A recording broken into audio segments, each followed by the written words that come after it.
চারিদিকে শুধু সংকট আর সংকট। এ সংকট থেকে কবে মুক্তি পাবো জানি না। মাথা খারাপ করিয়েন না। কে ফোন করছেন আপনি? আমি জানি আপনি হাসিনা বলতেছেন। মজা নিতে ফোন করছেন? না না তারেক রহমান, আমি মজা নিতে ফোন করি নাই। আমি ফোন করেছি 17 বছর আমি দেশ চালালাম, কোনো সমস্যা নাই। এই ক্ষমতাটা ছাড়ার পরপরই তোমরা ক্ষমতায় বসেই দেশটাকে ধ্বংস করলা। আমাদের ডায়লগ তোমরা দিলে কি তাতে বাস্তবতায় পূর্ণতা পাবে? হ্যাঁ, দেশটাকে লন্ডভন্ড কইরা চুরি কইরা খায়া সব কিছু নিয়ে গেছেন। ঋণ কইরা, সে ঋণ 100 বছরও শোধ হয় কিনা জানা নাই। একটা প্রেডিকশন দাঁড়াইছে যে বাংলাদেশের ঋণ বর্তমান এত যে 100 বছরেও শোধ হচ্ছে না। আমরা তো ঋণ করেছি সিস্টেমে, ঋণ করেছি 10 টাকা পাবলিককে খাওয়াইছি, মানে 10 টাকা উন্নয়ন করছি, 90 টাকার মধ্যে 30 টাকা নেতাগেতাদের ভাগ করে দিয়েছি, বাকি 60 টাকা আমার জিবে রেখেছি। তাই তো আজকে বাংলাদেশের নাজেহাল অবস্থা। পেট্রোল কিনতে পারতেছি না, পেট্রোল পাওয়া যাইতেছে না। বর্তমান হরমুজ বন্ধ করে দেওয়ায় বাংলাদেশ অতি সংকটে।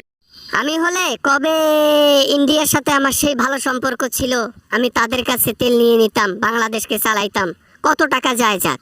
আমি বাংলাদেশের পাবলিককে কখনোই কষ্টে রাখতাম না তোমাদের মতো।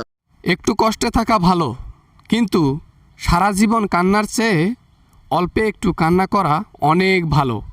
তাই বলি কি, আলগা পিরিত বাদ দিয়ে ফোন রাখ।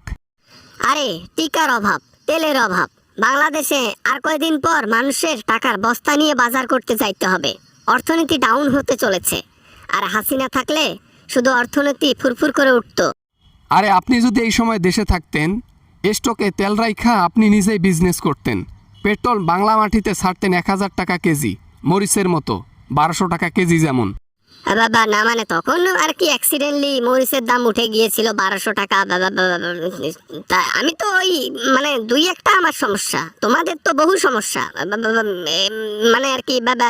বাংলাদেশের মধ্যে কতগুলো উন্নয়ন করেছেন, প্রতিটা উন্নয়নের খাদে খাদে যতগুলো ঋণ করেছেন আর যতগুলো মানি লন্ডারিং করেছেন, ওই টাকা হইলে বাংলাদেশের মানুষ আরও 500 বছর ভালোভাবে চলতে পারতো, খাইতে পারতো। আরে বেটা, তুই উন্নয়ন করবি ভালো কথা, চুরি করিস কেন? আরে বেটা, উন্নয়ন করে কি করবি? দেশের মানুষ উন্নয়ন খেয়ে বেঁচে থাকবে? এখন বাংলাদেশের মানুষ 3 বেলা খাইতে পারে না, সেখানে উন্নয়ন নিয়ে ব্যস্ত তিনি। উন্নয়ন নিয়ে ব্যস্ত থাকবো না? উন্নয়ন ছাড়া কোনো কিছু চলে নাকি? আমেরিকাতে দেখো খালি উন্নয়ন আর উন্নয়ন, কানাডায় উন্নয়ন, যুক্তরাষ্ট্র উন্নয়ন, ইংল্যান্ড উন্নয়ন, এই সব জায়গায় উন্নয়ন। আমরা তাহলে বসে থাকবো?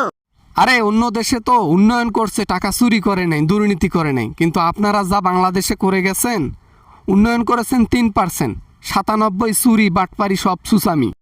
ভেবেছিলাম বাংলাদেশ সংকটের সময় আমি দেশে যাব, গিয়ে ক্ষমতা হাতিয়ে আবার সিটের মধ্যে বসে যাব, কিন্তু না, তারেক রহমান মনে হয় আমাকে আর ছাড়তেছে না, জেলেই ঢোকাবে।